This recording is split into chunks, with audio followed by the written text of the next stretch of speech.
द हज़रत आदम अलैहिस्सलाम नवाली द मोहम्मद मुस्तफा सल्लल्लाहु अलैहि वसल्लम पूरे 1,24,000 कम बेश अंबिया अलैहिस्सलाम अल्लाह ताला दुनिया ताली को लेके कदचा सरका लोगो कदचा सऊन का लोगो आगे दुनिया ताला दुनिया तशरीफ फरमा दासमंगा स्नास ईमान बना जे हर साल रंग शिला मार्च करे बल्कि दासिर मुसलमान ना दाद काबिल अकीदा जे इंसान मरीगी को लेके मुसलमान दा अकीदा जे दद दिन मर नमाज और वल जुवन शुरू कीगी और द काबिल दा अकीदा निश्चरे मर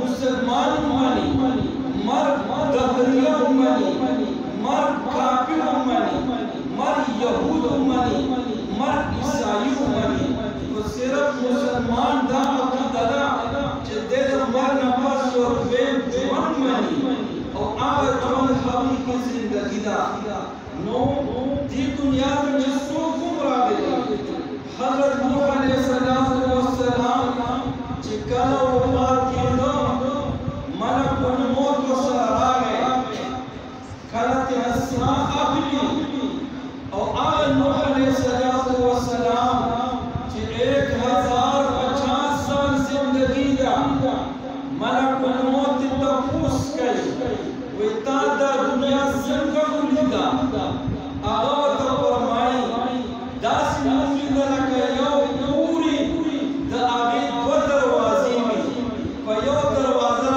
दल शुमा और बल दरवाजा में कुव्वत लगा मोहतरम द दुनिया जुआन दा मुख्तसर दे कदा बसउन का जुआन नो हुंदे तलक जुआन वेलिश कदा सर का उमर हुंदे तलक जुआन वेलिश सका कि हकीकत की जिंदगी दा आखिरत जिंदगी दा सुलेमान अलैहिस्सलाम दो वक्त पैगंबर बादशाह वक्त और दासी बादशाही चिपनिस और पजीर पहुशूर तुयूर पमारगान सुलेमान अलैहिस्सलाम का हवा उम्मत लेकिन आज सुलेमान अलैहिस्सलाम पर इसमें के मुश्किल यौजर सुलेमान अलैहिस्सलाम अगर तक पर हवा बांधे रवानो और सुलेमान अलैहिस्सलाम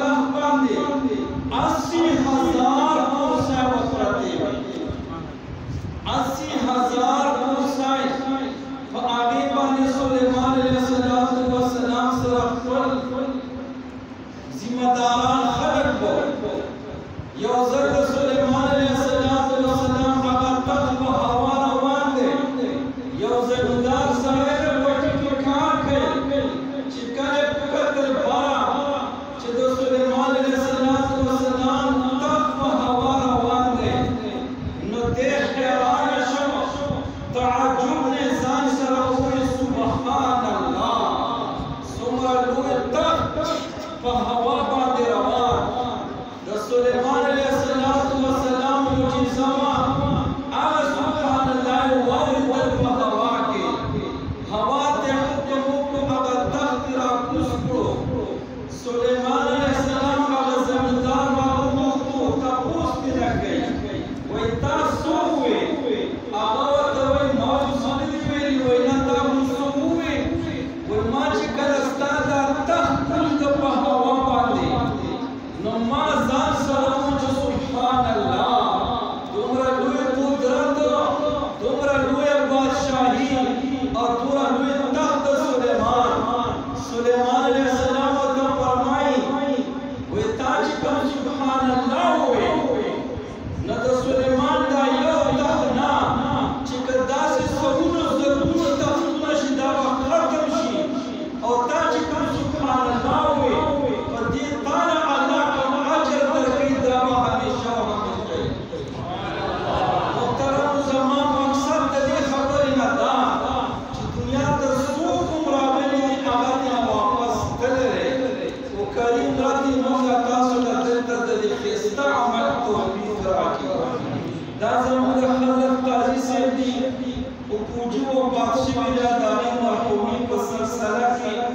دا یو خپل نوراني مجلس جوړ شوی دی الله تعالی دې هغه قبر منور کړي دا زموږ عقیده د اهل سنت والجماعت د شرعي عبارت باندې دعاء الاحياء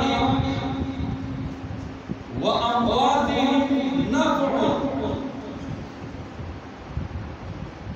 د ژوندو دعاګانې مولا فائدہ ورکړي وصدقاتهم او د ژوندو صدقات دا هم موږ ته نفع رسوي فائدہ رسوي رسول الله صلی الله علیه وسلم مبارک صحابي عبادة بن الصامت رضي الله تعالى عنه سعد بن عبادة دا آدم مور وفات شو أغرى يا رسول الله صلى الله عليه وسلم هو يدعو الشريف شیخ الحدیث رحمت اللہ علیہ فرمائی یو سړی په قبرستان تېرېدلو هغه درود شریف ولوستلو او د هغې ثواب یې هغه قبرستان ته وبخښلو په هغه قبرستان کې 70,000 مردگانو ته الله تعالی بخښنه وکړه نو دا درود شریف د مور د بخښنې وسیله ګرځي د قرآن تلاوت ذکر اذکار دعاګانې صدقات دا اموات ته فایده ورکوي نو سعد رضی الله تعالی عنه راغی ویا رسول الله ان ام سعد مات د سعد مور وفات شوه فأي الصدقة أفضل كما صدقة أفضل جزد يقول المور بسيط صدقة وكوا رسول الله صلى الله عليه وسلم فرمائي الماء فحضر بيرا سعد رضي الله عنه وكان صدق وأعد إلى المنكر هذا لأهل سعد رسول الله صلى الله عليه وسلم هذا الصحابي فرمائے يا رسول الله زما مور مشوا سوف خيرات روما نكم خيرات كما صدقه افضل ګورې صدقه په دوه قسمه یو ته وایي صدقه جاریه حدیث پاک کې راځي اذا مات الانسان چې کله انسان وفات شي انقطعت عمله د عمل سلسله منقطع شي د عمل نامه بند شي الا من ثلاث مگر درې قسمه خلک داسې دی چې د دې عمل نامه پس د مرګ هم هغه کولاوي او په هغې کې الله تعالی اجر لکي فرشتې پکې عمل لیکي رسول الله فرمائے صدقه جاریه یو هغه سړی چې د صدقه جاریه وکړي مثال د کویو کنسلو د مسجد لزمکه ورکړه د مدرسې لزمکه ورکړه د په مسجد کې مدرسه کې تعمیر وکړو دا یو داسې صدقه ده چې دې ته وایي صدقه جاریه نو رسول الله فرمایي چې کله انسان مړ شي د ده عمل نامه بند شي مګر درې قسمه دي چې هغه پس د مرګ هم د ده عمل نامه کولاو وي یو دی صدقه جاریه بل دی او علم ينتفع به هغه علم چې د هغې نه نفع اخیستی شي دا علما وفات شي د دوی شاګردان د دوی د شاګردانو شاګردان داسې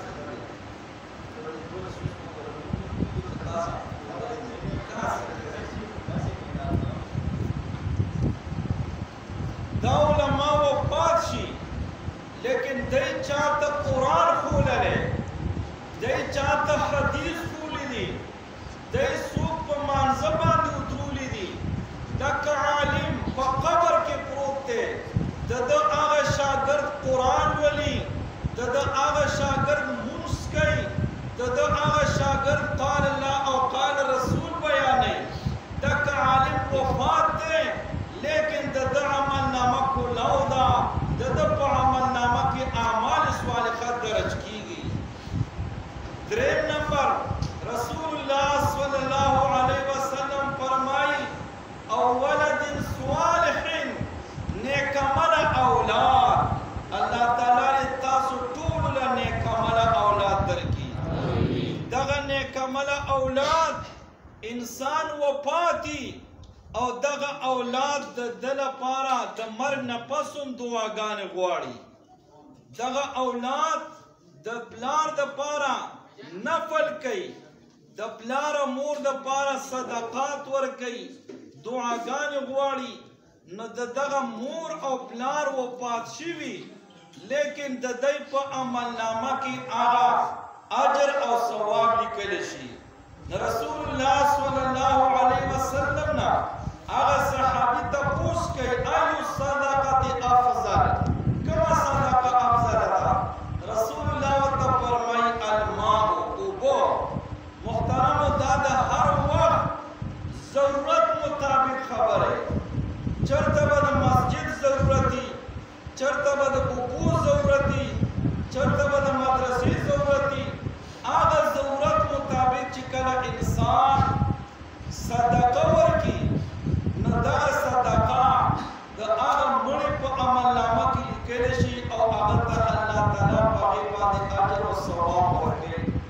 نو کریم رب دې زمونږ د حضرت قاضي صاحب چې دي پوجي مرحومي دا کوم مجلس چې نوراني منعقد شوی دی الله تعالی دې هغې ته د دې اجر او ثواب ورسوي او د دې پسماندو ته دې الله تعالی صبر جمیل عطا کړي. محترم رسول الله صلی الله علیه وسلم یو ځل ناست دی چونکې دی کومې خبره مختصر کا نو زور مختصر کومې اوږدو مې نه. عبدالله بن ابي اوفا رضی الله تعالی عنه راغی و یا رسول الله صلی الله علیه وسلم یو ځوان دی هغه د مرګ په حالت کې دی موږ ورته د کلمې تلقین کوو لیکن هغه کلمه نشي ویلی. موږ ورته د لا اله الا الله تلقین کوو لیکن دغه په ژبه باندې لا اله الا الله نه راځي.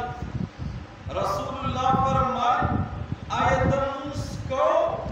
هغوی ورته وایي او آیا ته روژه نیسله؟ صحابه ورته فرمایي او یا رسول الله صلی الله علیه وسلم د روژه نیسله؟ رسول الله مبارک تپوس کوي صحابه کرام جواب ورکوي. رسول الله صلی الله علیه وسلم صادر په اوږه کېښودو ابوبکر عمر رضی الله عنهما ورسره شو لاړل هغه ځوان سره. رسول الله صلی الله علیه وسلم تپوس وکړو وایي د ده څه عمل و؟ ورته وویل شو چې د مونځ کوو روژه نیسله زکات ورکوو خو لیکن د ده نه مور ناراضه وه مور ترې خفه وه. رسول الله تپوس کوي آیا د ده مور ژوندی ده که مړه ده؟ ورته وویل شو د ده د مور حیات ده ژوندی ده. رسول الله صلی الله علیه وسلم لاړ د هغه ځوان مور له وایي ترې دې بچي ته بښنه وکړه. هغه مور یې خفه وه وایي یا رسول الله زما مال جان سر ستا نه قربان خو دې بچي ته بښنه نه کومه. رسول الله مبارک ورته فرمایي که زه حکم وکړم او لرګي او خشاک را جمع کړم اور بل کړم او ستا دا بچی ورته ورځومه نه ته به خلاصې او که به نه خلاصې.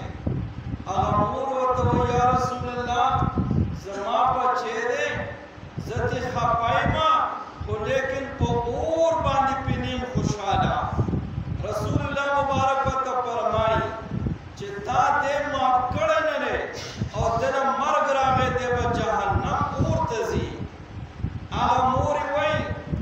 رسول الله الله او ته گواه په دې خبره باندې چې دا بچې ما معاف کړی دی. عبدالله بن ابي اوفا رضی الله تعالی عنه فرمایي وی هغه ځوان په ژبه باندې دا کلمه جاری شوه اشهد ان لا اله الا الله وانک رسول الله صلی الله علیه وسلم او سای ورکړو. بل واقعه کې راځي رسول الله صلی الله علیه وسلم په جنت البقیع کې دی. جنت البقیع دا په مدینه منوره کې قبرستان دی. مسجد نبوي سره خوا کې د رسول الله معجزه وه. د قبر نه آواز راځي، چغې راځي، شور راځي. النار فوقي النار تحتي النار عن يميني عن شمالي. زما د پاسه اور بلیږي، د لاندې سم طرف ته ګس طرف ته. رسول الله صلی الله علیه وسلم د هغه قبر نه چغې اوازونه اورېدلو. صحابه کرامو ته آواز وکړو چې تاسو ټول راشئ او خپل خپل وارثانو قبر سره ودرېږئ. رسول الله مبارک دا معلومات کړ چې دا مړی د چا مړی دی، دا قبر صاحب قبر څوک دی.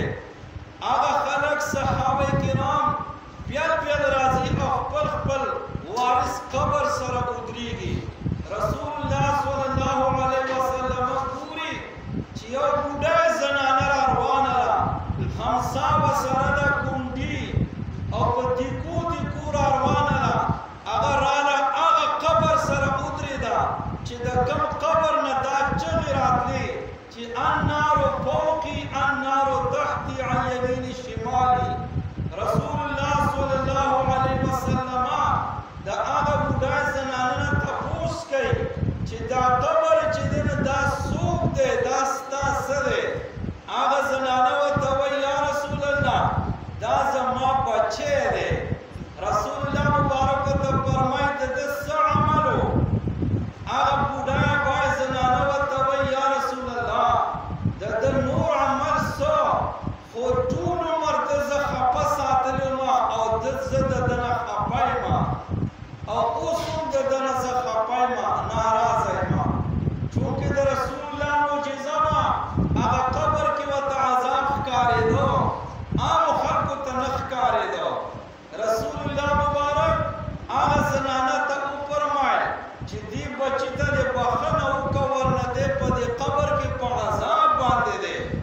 رسول الله ته هغه بوډۍ وایي یا رسول الله زما دا سر ستا نه قربان، خو لیکن دې بچي زه دومره خفه کړی ما چې نن هم نه معاف کومه. رسول الله الله نه سوال کوي چې الله دې بوډۍ زنانه ته د دې خپل بچي دا عذاب وښایه. هغه قبر کلاو شو او هغه مور په خپلو سترګو ولیده چې زوی په جهنم په قبر کنده کې پروت دی. هغه بوډۍ د رسول الله په وړاندې دا ګواهي ورکړه چې ته په دې ګواه اوسېږه چې ما دې خپل بچي ته بښنه وکړه. بیا الله تعالی هغه قبر د جنت باغ وګرځو. محترمو په دې مجلس کې دا عزم ما سره وکړي چې خپل مور او پلار به خوشحاله ساتي. دا که عزم دی. دویمه دا د مور او پلار بیا خبره مخې ته کېږي چې وایي لنډه خبره لنډه کړه، مختصره کړه. مفتي شفیع رحمت الله علیه فرمایي یو ځل پروګرام کې موږ سره پاک خپله سیکه کړې. د جمعې لپاره زه عام طور چې ته نه ځم، هغوی نه مجبوره شوم لاړو پروګرام ته. زیدې ناوه ډوډۍ وته چې پروګرام شروع شو، ما یې دعوت راکړ او ما خطبه ولوستله. دې کې ما له چوپ راکړ، هغې کې مېلمانه راغلو د مردان. وایي چې دا پلانکې مولانا صاحب به جمعه پړاوه مردان کې، ورته خبره مختصر کړه. ما ورته وکړې چې دا زه چې روز هغوی نه رالم او دا دومره کارونه مې خپل پرېښودل او ما خطبه وویل اوس په دې ته دی بسې کوم تاسو به د جمعې ورځ نه مقرره بله ورځ به مقرره کړئ. نو ما فرمایا چې د ورځ د صحابه تاسو راوخته نو سره کوم څه معاف کړه. مفتی شفیع رحمت الله علیه فرمایي وای د مور او پلار دا حق دی چې پس د مرګ به د دې قبر راځي. د مور او پلار په اولاد باندې په ژوند باندې حقوق دي، خو پس د مرګ هم د مور او پلار دا حق دی چې د دې قبر راځي. نه د خپل مور او پلار قبر راځي او چې کوم ژوندي دي د هغوی سره به مینې محبت سره کښېنئ. حدیث پاک د رسول الله مبارک فرمایي ما من ولد بار ينظر الى والديه نظرة رحمة الا كتب الله له بكل نظر حجة مبرورة. چې کوم بنده خپل مور یا پلار ته د محبت په نظر باندې ګوري، نو رسول الله صلی الله علیه وسلم فرمایي چې په هر نظر باندې الله د یو حج قبول شوي ثواب ورکوي. تیز ووایئ مخکې مشر پور اخیستل ناست وو، تاسو هم داسې لکه چې قبرستان کې راړام وباسئ. هغه داسې عاجز نعتونه وي او تاسو داسې وي لکه مړي چې ناست وي. نو ستاسو د خولې چې دا سبحان الله راووتله، تیز ووایئ او دا د سبحان الله د اواز قرآن افغانان له چل ورځي خو هغه لکه زموږ دومره تاسو ته ویلې شو نه او خپل د تاسو قسم خوړله چې موږ په خوله نه ټولوو چې الحمدلله ووایو یا سبحان الله ووایو یا ماشاءالله ووایو. سورت مدیه اشعار وي خو لکه تاسو ته پکې ګناه شته دی او نه ځکه چې زه په یو ټکي نیم پوه یم چې دا چا ته لوډسپیکر انتظام کړی دی پاک دې دا خندا وکړي. یاره په یو کلمه تاسو پوهېدلي تاسو هم بس کڼه کوترې چاپي چې دا کار نه کوي او د مولوي صاحب تصدیق یې نو تاسو راغلئ لوډسپیکر راکولی چې هغې ما بس پوهېدلی نه سبحان الله الحمدلله پته نه لګېده. تو دا ما سره په دې ووایي چې رسول الله صلی الله علیه وسلم فرمایي چې څوک د مور او پلار مخ ته وګوري په یو نظر کتو باندې الله د یو حج ثواب ورکوي. کوم حج؟ هغه حج قبول شوی حج. صحابه کرام فرمایي قالوا وان نظر كل يوم 100 مره یا رسول الله که دی د ورځې مور او پلار مخ ته 100 کرته ګوري بیا یو سړی مور او پلار مخ ته 100 پیرې ګوري نو رسول الله صلی الله علیه وسلم فرمایي الله اکبر واطیع. الله تعالی د دې نه هم زیات لوی دی او د الله رحمت د دې نه هم پراخ دی چې ته مور او پلار مخ ته د ورځې 100 کرته ګوري، الله تعالی د 100 قبول شویو حجونو ثواب درکوي. مور او پلار مخ ته 500 کرته د ورځې وګورې په محبت سره، الله تعالی د 500 حجونو ثواب ورکوي. بس څومره چې ته ډېر نو مور او پلار سره محبت ساتئ، په دې دوو خبرو وعده شوه چې انشاءالله خپل مور او پلار چې که حیات دي اوبو سره کښېنئ، که حیات دي رضاګون وي، که وفات دي قبر نه به ورسي. چا د مور او پلار خفه دي د هغې دا وظیفه ده چې ته وله نقل کوه قبر له بله ځان الله دې تعالی قبر کې خوشحاله کړي. او بله دا چې خپل مردګانو له اعمال صالحه کوئ، لکه څنګه چې زموږ حضرت قاضي صاحب دې پروګرام وکړی دی، که د چا د دې وس وي نو خپل ځان له خو نقل او دعا کولی شي که نه. یو ځل الحمد 3 ځله فرو شریف ووایي، حدیث پاک کې راځي دا حکومت د یو قرآن ثواب. یو ځل الحمد 3 ځله قلهو د دې سوره ثواب دی یو قرآن. نو تاسو چې دې ځای کې 100 کسان ناستي او تاسو 100 واړه دا ووایئ نو زموږ د دې پوهو عملنامه کې به څومره ثواب لیکلی شي؟ ووایئ تاسو د 100 قرآن پاک ثواب ولیکلی شي. انشاءالله یو ځل الحمد 3 ځله ووایئ، تاسو بیا زموږ خبره ما ډېر درته ووایم.